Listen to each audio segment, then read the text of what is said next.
Imana ivuganye nawe iravuze ngo kubera ko wanyazwe. Ndagira ngo ngutangarize amakuru avuga ngo Imana ihagurutse ku buzima bwawe. Hari ibintu biteye Imana guhaguruka zokiraye. Hari ibintu bitumye Imana ihaguruka kuzura ibintu byapfuye ku buzima bwawe. Iravuze ngo nonaha irahagurutse ivuganye nawe, iravuze ngo ije kugushyira mu mahoro. Kandi abantu bose bari bakuzi barebye amateka yawe arahindutse. Imana iravuze ngo amarira yawe atumye Imana ihaguruka gukorana nawe ibintu bikomeye. Iravuze ngo iremye ikintu gishya ku buzima bwawe. Imana iravuze ngo dore nifite urufunguzo rw'ibyawe, ivuganye nawe ngo irakinguye kandi nta muntu wongeye gukinga. Iravuze ngo kubera ko hari ibintu byari byarakinzwe n'abadayimoni, Imana iravuze ngo nonaha irahagurutse, ntabwo abarozi bazongera gukinga urugi rwawe. Gusenga everyday, gusenga buri munsi. Nusenga uzanesha, nunanigwa gusenga uzaneshwa. Senga. Yes, reka mbasuze inshuti bakunzi ba Gusenga everyday. Ngiye muri kumva nkaba nitwa Mike Hakizimana. Rero tukaba turi kumwe n'umukozi w'Imana Elisangira ngo muramuzi, ni umuhanuzi yagiye aduha ubuhamya bugiye butandukanye ko yabaye marine, yari ibyigisho yagiye anyuza kuri channel yacu ya Gusenga everyday. Ngira ngo muramuzi, ntabwo ari ubwa mbere mubonye kuri channel yacu ya Gusenga everyday. Rero reka ngo ikaze udukurikiye uri ahantu hagiye hatandukanye ku isi, uri muri Australia, Canada, mu Bushinwa, muri Afrika, South Africa, uri hose ku isi. Reka rero tuguhe ikaze, tukwibutsa kandi gukanda subscribe. Ikindi kandi gusangiza ibiganiro byacu mu nshuti zawe. Rero reka tuguhereze ikaze kuri channel yacu ya Gusenga. Nkuko channel yacu yitwa Gusenga everyday, uratangira usenga. Hari ukubonye bwa mbere uranamwibwira kugira ngo amenye umuntu bagiye kuganira ni muntu ki. Imana iguha umugisha, reka rero tuguhe ikaze. Yes, abaho umugisha. Tugarutse kuri televiziyo yitwa Gusenga everyday. Turabashimiye cyane ko mudukurikira kuri televiziyo, abari muri Canada, abari mu Bubiligi, abo ni inshuti zanjye. Ndabashimiye abari muri Amerika, abari muri Europe, abo nabo Yesu abaho umugisha ni mu inshuti zanjye. N'abari mu gihugu cyacu, n'abari muri Afrika, ku migabane itandukanye ku isi, turabashimiye. Yesu abaho umugisha. Twagiriwe umugisha rero n'Imana wo kugaruka hanga, kandi dushimiye n'abanyamakuru bi televiziyo yitwa Gusenga everyday. N'Imana ibaho umugisha. Hanyuma rero ku bantu batanzi cyangwa bambonye kuri televiziyo yitwa Gusenga everyday, bakifuza kumenya amazina yanjye. Amazina nitwa Ntawumenya Umwanzi Yosefu, niyo nitwa. Hanyuma irindi nkunda kwitwa cyangwa abantu benshi bazi ni izina ryitwa Elisa, ubwo ni irya gatatu. Ntawumenya Umwanzi Yosefu Elisa. Hanyuma iryo zina nkunda kurisobanura naryo nandi mateka, n'ayandi mateka. Navutse mu bana 9, ariko mu bana 9 papa yari afite barumuna be bapfaga ibintu bijyanye ngo n'amasambu. Hanyuma nge navutse icyo gihe bashaka kurwana nawe ngo bamugirire nabi, ariko mvuka muri izo ntambara. Aravuga ngo uyu mwana mwise Ntawumenya Umwanzi, ngo ntabwo yari azi ko umwanzi aba mu nzu. Ariko hashimwe Yesu wamenyesheje ko umwanzi ari Satani. Yesu abaho umugisha. Hanyuma rero ubwo sibyora ndabibwiye bihagije. Reka dusenga Imana nkuko nubundi dusanzwe tuzi ko iyi televiziyo yitwa Gusenga everyday. Duce bugufi dusenga Imana. abatwumvira mu mpande enye z'isi, abo nabo bose tujye gusengana Imana, ibihugu bitandukanye muri Afrika, i Burayi, muri Canada, mu Bubiligi, impande n'impande, muri Amerika, Australia, abo bose tureka dusengana Imana. Turasenze mu izina rya Yesu, mu izina rifite imbaraga n'ubutware. Doza idai shalavola winimora shawinima edafo my drone. Turasenze kugira ngo iri jambo ryawe rikora ibintu bitandukanye, kandi iri jambo ryawe tugiye kumva rihindura abantu benshi, rizure ibintu byari byarapfuye, rizure mu izina rya Yesu. None lazai elafo shawila kita elai maidra. Ndasenze kugira ngo imirimo n'ibitangaza, Imana ishimwe cyane, ikorekere kuri televiziyo yitwa Gusenga Everyday. Umuntu wese wumva iri jambo ahabwe ihumure n'Imana mu buryo bufatika. Imana ishimwe. Turagushimiye ko abantu bari impande zose, abari muri Amerika, abari muri Australia, abari mu Burayi, abari muri Canada, abari kwa muganga, impande n'impande batwumvise, bagiye kumvira ijambo ryawe, rikaba rigiye gukora ibitangaza bitandukanye, ukaba ugiye gukorera ibitangaza muri iri jambo, mu izina rya Yesu, amen.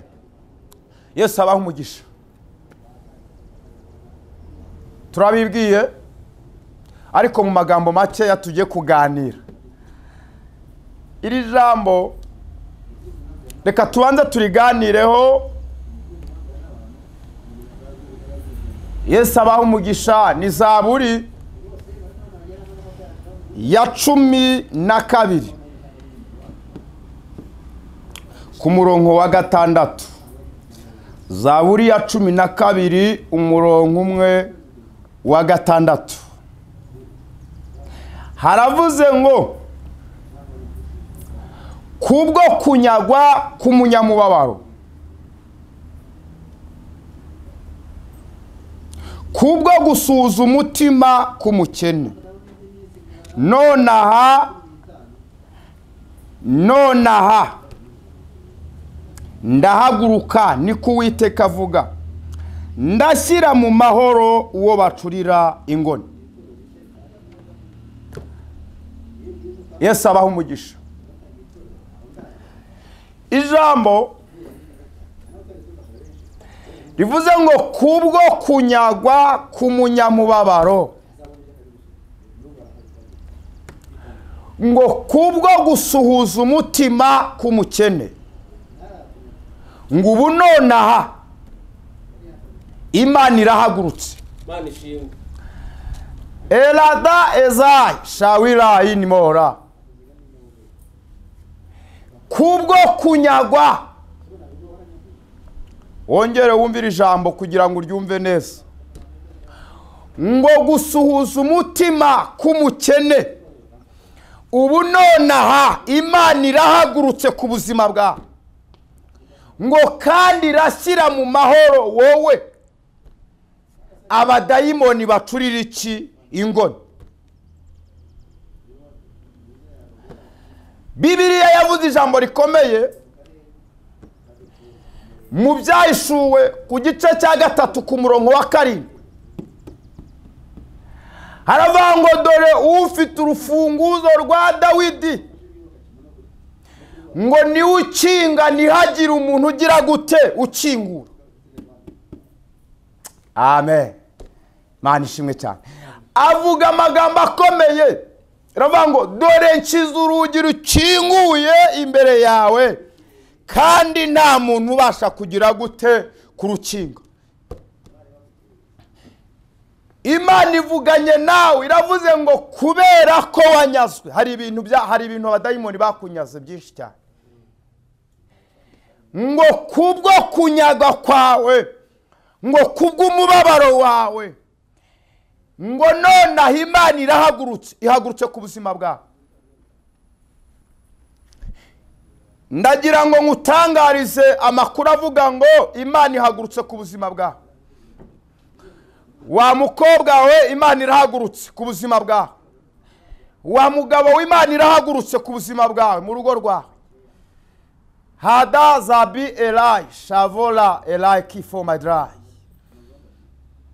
Wa mubyeyi we Imana irahagurutse ku buzima bwawe. Hari ibintu biteye Imana guhaguruka zokirai. Hari ibintu bitumye Imana ihaguruka kuzura ibintu byapfuye ku buzima bwawe. Hari ibintu bitumye Imana ihindura amateka y'ubuzima bwawe.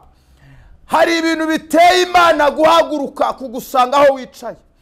Hari ibintu biteye Imana guhaguruka kugukiriza umuryango. Hari ibintu biteye Imana adaza fola shawila dai. Hari ibintu biteye Imana guhaguruka kubwo kunyagwa kwawe k'umunyamubabaro. Hari ibintu bitumye Imana iza kureba kandi ibyo biyiteye gukora ibintu bitandukanye.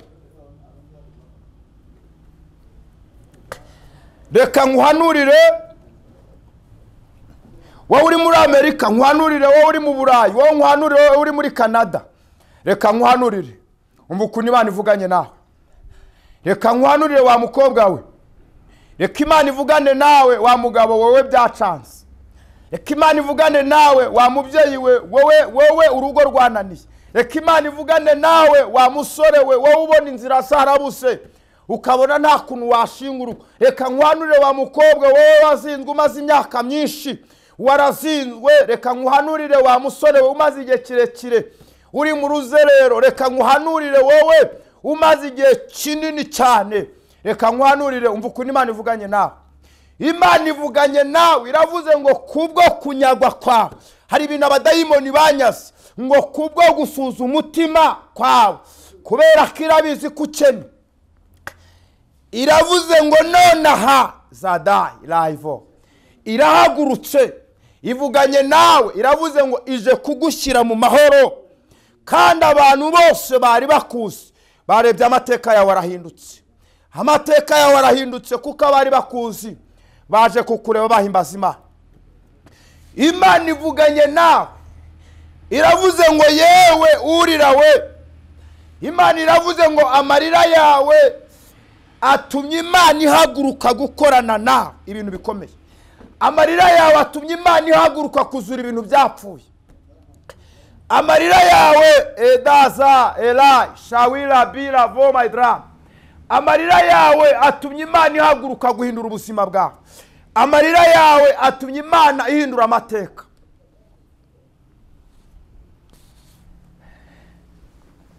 Reka mvugane n'umuntu washatse akazi bikaba byanze. Reka mvugane n'umuntu edaza fo wadepoje igihe kirekire bikaba byaranze kandi amashuri yakaba apfuye ubusa. Reka mvugane n'umuntu ibintu byarangiriyeho. Reka mvugane n'umuntu abana be babaye ibigoryi. Reka mvugane n'umuntu ibintu byacanze. Imana ivuganye nawe edaza kishara wiladai. Iravuze ngo ubu nonaha Imana irahagurutse. Reka mvugane n'umuntu umaze imyaka myinshi ari impumyi. Reka mvugane n'umuntu umaze imyaka myinshi ari kirema. Reka mvugane n'umuntu wavutse ufite umwana wavutse ari muzima kandi edazaye herasha wivo. Uyu mwana yavutse ari muzima ariko uko agenda akura niko agenda bikigoryi. Uyu mwana yavutse ari muzima ariko urabira da ukagenda abaho nikagenda bikimuga. Uyu mwana yavutse ari muzima. Reka mvugane nawe umukuni Imana ivuganye nawe. Imana iravuze ngo ubu nonaha Imana irahagurutse shawi era ihagurutse gugukiriza umwana mu izina rya Yesu. Imana iravuze ngo uyu mwana arahagurutse aragiye. Imana iravuze ngo amaso yawe ararebye. Dobi era zafo. Reka mvugane n'umuntu utumva w'igipfamatwe. Uyu muntu yavutse yumva akura yumva ariko kubera abadayimoni n'ingabo zikomeye zikuzimu aya matwi yawe ntabwo acyumva. Imana ivuganye nawe ngo nonaha irahagurutse, ugiye kujya wumva ibintu abantu batumva. Reka mvugane n'abantu bashaka ko Imana ibagirira neza. Reka mvugane n'abantu bashaka umwuka wera, bashaka kumva ijwi ry'Imana. Imana ivuganye nawe, zoki era zofoma drum. Iravuze ngo nonaha Imana irahagurutse. Hakira kumva ijwi ry'Imana mu izina rya Yesu. Hakira kumva imbaraga z'Imana mu izina rya Yesu. Hakira ibitangaza by'Imana kuko Imana ikugiriye neza. Hakira umwana wawe arahagurutse. Hakira akazi wewe wa mubyeyi we, hakira akazi wa mugabo we. Hakira urugo rwawe rwongere rugira amahoro. Hakira imbaraga z'Imana, zokira da shavora wirabira enimora. Imana ivuganye nawe ngo nonaha ishize mu mahoro. Imana iravuze ngo ibintu byari byarakubujije amahoro, Imana igutoretse mu mahoro yabyo. Kandi Imana ivuganye nawe, iravuze ngo iremye ikintu gishya ku buzima bwawe. Zoki elai zavora shawira dai. Imana iravuze ngo dore nifite urufunguzo rw'ibyawe. Ivuganye nawe ngo irakinguye, kandi nta muntu wongeye gukinga kuko Imana ikinguye. Uri muri Australia, uri muri Canada, uri Burayi, uri muri Amerika, uri mu Bubiligi, uri mu Rwanda, uri muri Afurika, uri muri Kenya, uri Bujumbura, uri mande zose. Imana ivuganye nawe, iravuze ngo kubera ko hari ibintu byari byarakinzwe n'abadayimoni, Imana iravuze ngo nonaha irahagurutse, kandi ishyize urugi rwayo imbere yawe rukinguye, kandi nta muntu uzongera kurukinga. Ntabwo abadayimoni bazongera gukinga urugi rwawe, ntabwo abarozi bazongera gukinga urugi rwawe, ntabwo adozai erayivora shawira bi anymore. Imana ivuganye nawe ibintu bikomeye. Imana iravuze ngo urugi rwawe irarukinguye, kandi razoki fora shawira da hezawini mora etafo my drum shawi era zokifo enima shawinima. Imana ivuganye nawe. Reka mpanurire uyu muntu umaze igihe kirekire. Reka nguhanurire wowe wakoze ubukwe ariko urugo rurakunaniye. Imana ivuganye nawe, iravuze ngo yubatse urugo rwawe. Zoki era vorazai eda. Reka nguhanurire wowe barambagiza amanywa nijoro ubukwe bugapfa bugeze kuri finali. Reka ezaida. Imana ivuganye nawe, irakubwiye ngo ubu nonaha Imana irahagurutse, ubukwe bwe burasohoye mu izina rya Yesu. Herabi eraza fosha wira dai edai.